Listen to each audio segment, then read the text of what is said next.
Students, तो आज हम स्टार्ट करने वाले हैं चैप्टर 4 चल रहा था आपका क्लास 12th का पार्ट 3, जिसमें हम बात करेंगे सेक्सुअल ट्रांसमिटेड डिजीज यानी यौन संचारित रोगों के बारे में। इससे पहले हमने इनफर्टिलिटी यानी बंध्यता पढ़ा था। तो यौन संचालित रोग क्या होते हैं, यानी कि ऐसे रोग जिनका संचरण यौन के माध्यम से हो, उनको हम यौन संचालित रोग कहते हैं। यानी कि ये नर से स्त्री में या स्त्री से नर में फैलते हैं। कब? जब उनकी सेक्सुअली रिप्रोडक्शन होता है, उस टाइम पे ये क्या होते हैं, नर से मादा या मादा से नर में संचारित हो जाते हैं। ठीक है, तो ये रोग जीवाणु और विषाणुओं द्वारा फैलते हैं। तो सबसे पहले हम देखेंगे जीवाणु द्वारा।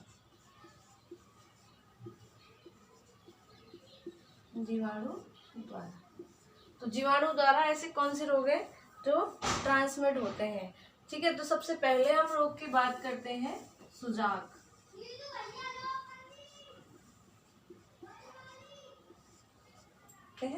सुजाक जिसको कहते हैं गोनोरिया, इंग्लिश में कहते हैं गोनोरिया। इसका जो कारक होता है, यानी इसका जो कारक है,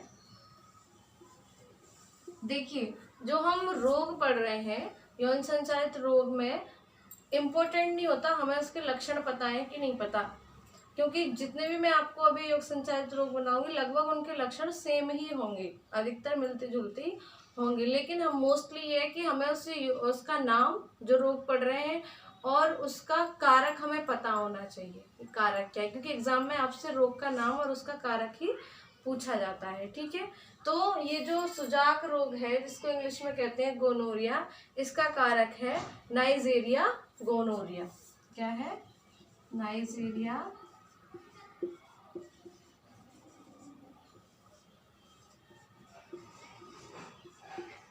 गोनोरिया। नाइजेरिया गोनोरिया द्वारा ये रोग फैलता है। इसके लक्षण क्या है? मूत्र मार्ग के समय क्या होता है? जलन होना।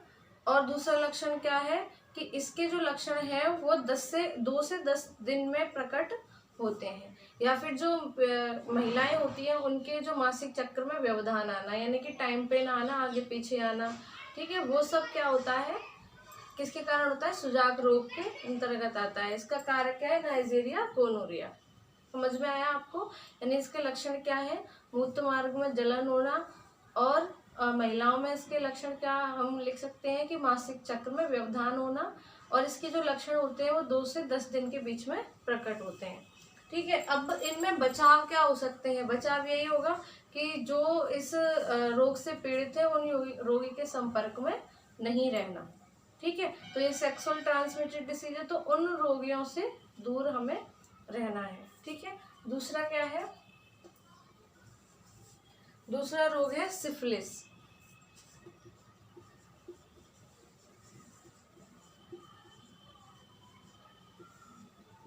कहीं कहीं सिफिलिस भी बोलते हैं।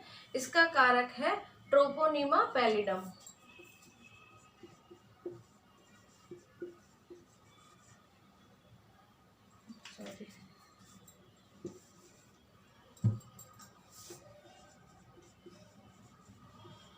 ट्रोपोनिमा पैलिडम।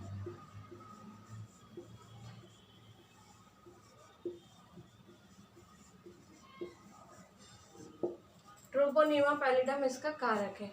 इसे फ्रेंच रोग या फ्रेंच पॉक्स भी कहते हैं। क्या कहते हैं? फ्रेंच रोग या फ्रेंच पॉक्स के नाम से भी जाना जाता है। इसका लक्षण क्या है? जननांगों में घाव हो जाना।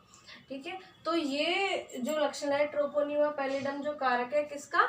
सिफिलिस का। तो सिफिलिस को जो इसकी 3 अवस्थाएं होती हैं और तीनों अवस्थाएं अलग अलग होती हैं।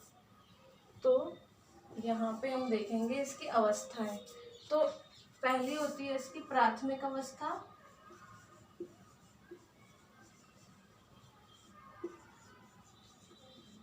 किसकी? सिफिलिस की। 3 अवस्थाएं होती हैं। तो प्राथमिक अवस्था इसकी क्या है? जननांगों में घाव हो जाना, यानी कि जननांगों में घाव हो जाना, ये इसकी प्राथमिक अवस्था है। द्वितीयक अवस्था में क्या होता है? द्वितीयक अवस्था जो इसकी होती है उसमें जीभ, गाल या मसूड़ों पे क्या हो जाना, सफेद दाग हो जाना। कैसे लिखेंगे, जिह्वा, गाल व मसूड़ों पर सफेद दाग होना।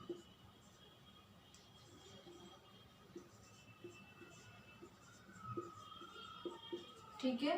अब तृतीयक क्या है, तीसरी अवस्था आती है इसकी तृतीयक अवस्था। तृतीयक अवस्था में क्या होता है, इसमें जो जीवाणु है आंतरिक अंगों में फैलते हैं। ये जो थे बाह्य अंग थे, अब वो आंतरिक अंगों में फैलते हैं। आंतरिक अंग क्या होते हैं, जैसे हृदय हो गया, मस्तिष्क हो गया, इंटेस्टाइन, लिवर, इन सब में ये फैलते हैं। और एक कि इसमें एक दांतों पर विशेष प्रकार के चिन्ह बन जाते हैं। इस रोग में तृतीय अवस्था में दांतों पर विशेष प्रकार के चिन्ह बन जाते हैं, जिसको हटकिंसंस दांत कहते हैं। क्या कहते हैं, हटकिंसंस दांत कहते हैं। क्या कहते हैं, हटकिंसंस दांत। किसको, जो दांतों पर विशेष प्रकार के चिन्ह बन जाते हैं। समझ में आया। तो जो सिफिलिस होती है उसकी 3 अवस्थाएं होती हैं। प्रथम अवस्था जो होती है उसमें क्या होता है, जननांगों पर घाव होना। द्वितीय अवस्था में जीभ, गाल, मसूड़ों पर सफेद दाग होना। और तृतीय अवस्था में क्या होता है, जो आंतरिक अंगों में फैलना, जैसे मस्तिष्क, हृदय, किडनी, इन सब में रोग का फैलना। और जो दांतों पर विशेष प्रकार के चिन्ह हो जाना, जिससे उसको हटकिंसंस दांत कहते हैं। ठीक है। अब हम पढ़ेंगे जीवाणुओं से, अभी हमने ये रोग देखे, अब हम पढ़ेंगे विषाणुओं द्वारा। कुछ रोग ऐसे हैं जो विषाणुओं द्वारा भी फैलते हैं।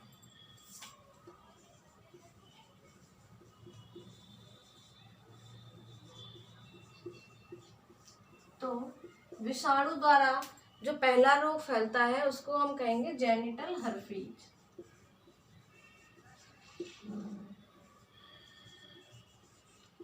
Genital herpes. जेनिटल हर्पीज का जो कारक है वो क्या है,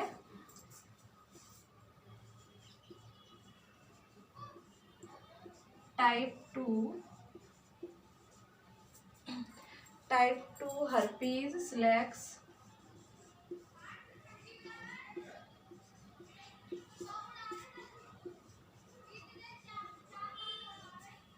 हर्पीज सिलेक्स वायरस। यानी कि जेनिटल हर्पीज जो है इसका कारक क्या है, टाइप 2 हर्पीज सिलेक्स वायरस। इसका लक्षण क्या है, मूत्र मार्ग में जलन होना और लसिका ग्रंथियों में सूजन आ जाना। मूत्र मार्ग में जलन होना और लसिका ग्रंथियों में सूजन आ जाना। ठीक है। दूसरा आता है जिसको हम कहते हैं जेनिटल वर्ड्स, यानी कि जनन मस्से।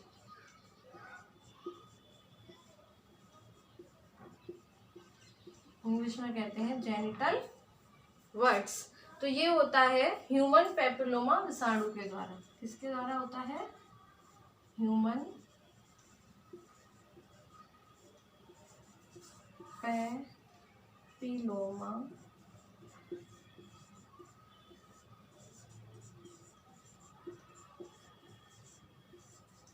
विषाणु के द्वारा ये रोग फैलता है। इसके लक्षण क्या है, मनुष्य की गुदा, लिंग, योनि में क्या हो जाना, मस्से हो जाना, यानी कि उसके जननांगों में मस्से हो जाना, जिसके अधिक बढ़ने से कैंसर की संभावना उत्पन्न हो जाती है। यानी कि जब ये मस्से टूटते हैं तो बहुत दर्द होता है, बहुत रक्त भी निकलता है, और ये इस तरीके से फैलते हैं कि आगे चल के कैंसर बनने की संभावना अधिक हो जाती है। ठीक है। तीसरा हम पढ़ेंगे विषाणु द्वारा रोकने वाला रोग एड्स, जो इम्पोर्टेंट है एड्स। इसका कारक क्या है, HIV। ठीक है। एड्स की फुल फॉर्म क्या होती है, acquired immuno deficiency syndrome.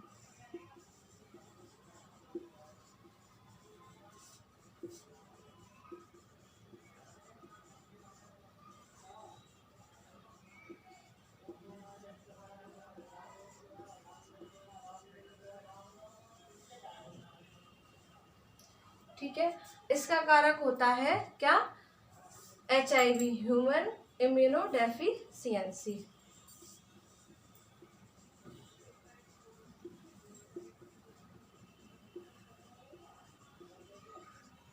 Human immunodeficiency virus.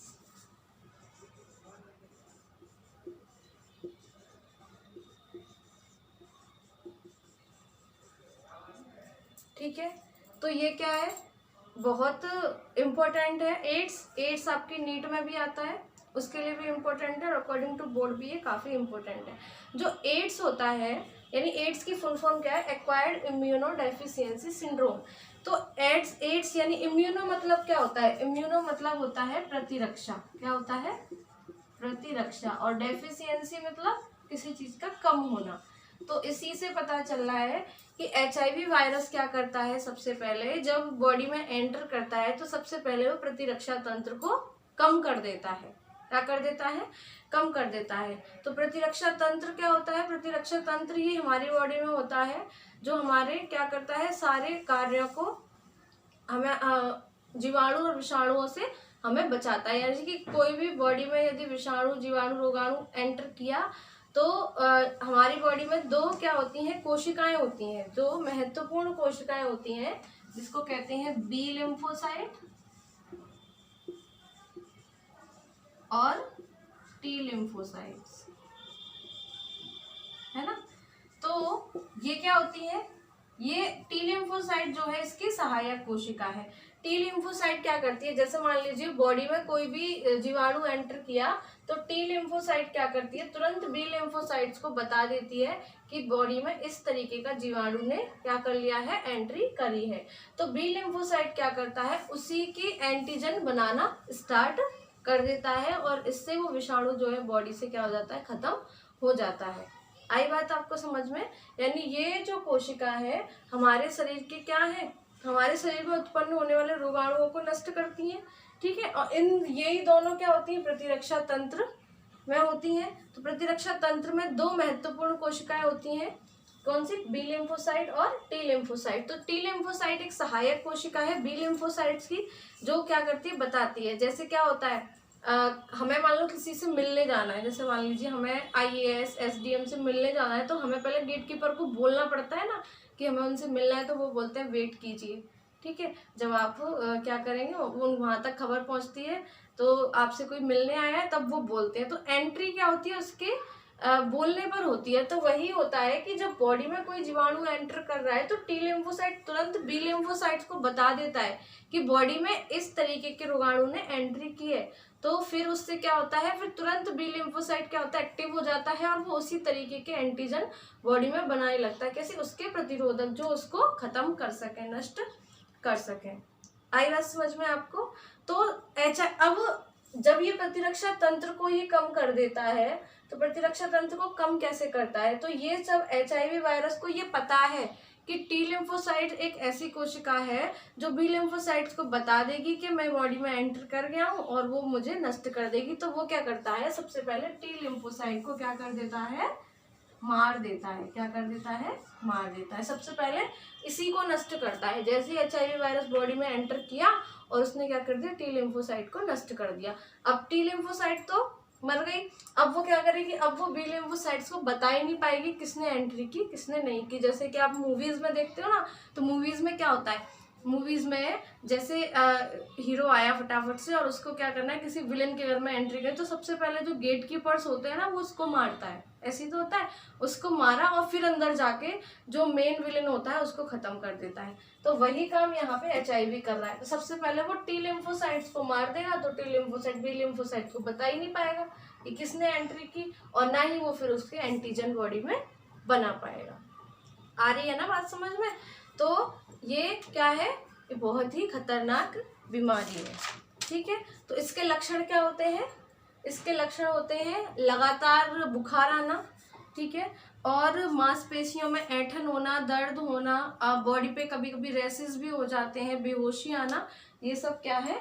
इसके लक्षण है। अब इसकी जो जांच होती है उसके लिए हाँ एक बात और कि AIPMT यानी नीट में क्वेश्चन पूछा जाता है, अधिकतर कई बार पूछा गया है कि जो HIV वायरस होता है सबसे पहले कौन सी सेल्स को डिस्ट्रॉय करता है, तो किसको करता है, टी लिम्फोसाइट्स को। ठीक है, अब एड्स के लिए कौन सा परीक्षण होता है, एड्स की जांच के लिए जो परीक्षण होता है वो होता है एलिजा।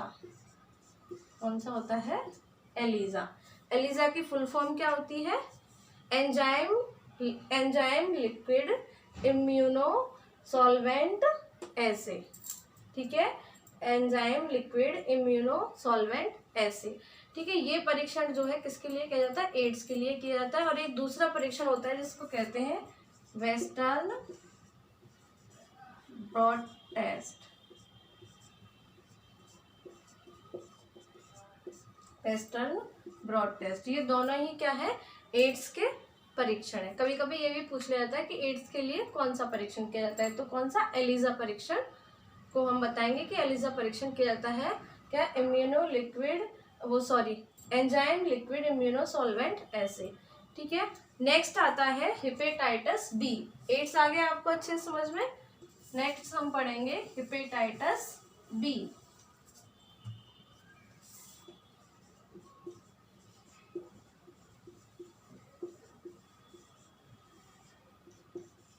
हेपेटाइटिस बी का जो कारक है वो भी हेपेटाइटिस बी वायरस है। क्या है, हेपेटाइटिस बी वायरस, जिसको कहते हैं HBV।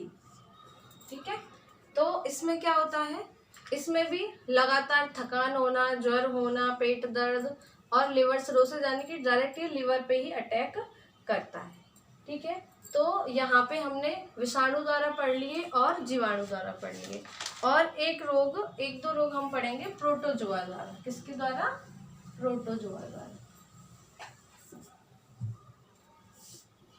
वैसे तो इम्पोर्टेंट क्या है, विषाणु और जीवाणु ही है, पेपर में विषाणु और जीवाणु आता है, लेकिन फिर भी हम इसको पढ़ लेंगे। जो बच्चे किसी एग्जाम की प्रिपरेशन कर रहे हैं, नीट वगैरह की, तो उनके लिए ये बेनिफिट देगा। तो प्रोटोजोआ द्वारा जो रोग फैलता है इसको कहते हैं ट्राइकोमोनिएसिस।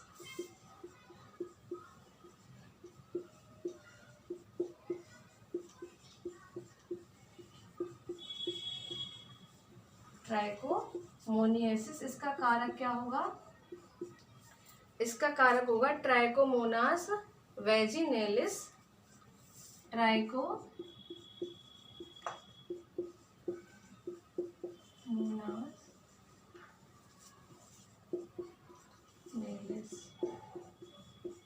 वैजिनेलिस। ठीक है, तो ये जो इसका जो संचरण होता है वो नर से मादा में होता है, यानी ये मादा से नर में नहीं फैलता, नर से मादा में फैलता है। इसका लक्षण क्या है, मूत्र मार्ग में सूजन होना, श्वेत द्रव का स्रावण होना, और इसके लक्षण ये जो मैंने बताया मादा में ही प्रकट होते, नर में प्रकट नहीं होते। ये नर से मादा में संचरित तो होता है, लेकिन इसके लक्षण नर में प्रकट नहीं होंगे। आई बात आपको समझ में। तो ये था प्रोटोजोआ जंतु द्वारा। ठीक है, अब हम यहाँ पे इस चैप्टर में हमने पढ़े इनफर्टिलिटी पढ़ लिया, यौन संचालित रोग पढ़ लिए, और क्या पढ़ लिया, फैमिली प्लानिंग भी पढ़ लिया, परिवार नियोजन की कौन कौन सी विधियां हैं। ठीक है, तो अब ये चैप्टर आपका हो गया कंप्लीट। इस चैप्टर में कोई टॉपिक ऐसा नहीं है जो आपको नहीं समझ में आया हो, और फिर भी नहीं समझ में आया हो तो प्लीज़ आप मुझसे कमेंट बॉक्स में जाकर उसको डिस्कस कर सकते हैं। और इसकी सारी वीडियोस मेरे प्लेलिस्ट में आपको मिलेंगी, वहाँ पर जाइए और चैप्टर वाइज वीडियो को पढ़िए और अच्छे से प्रिपरेशन कीजिए। Thank you.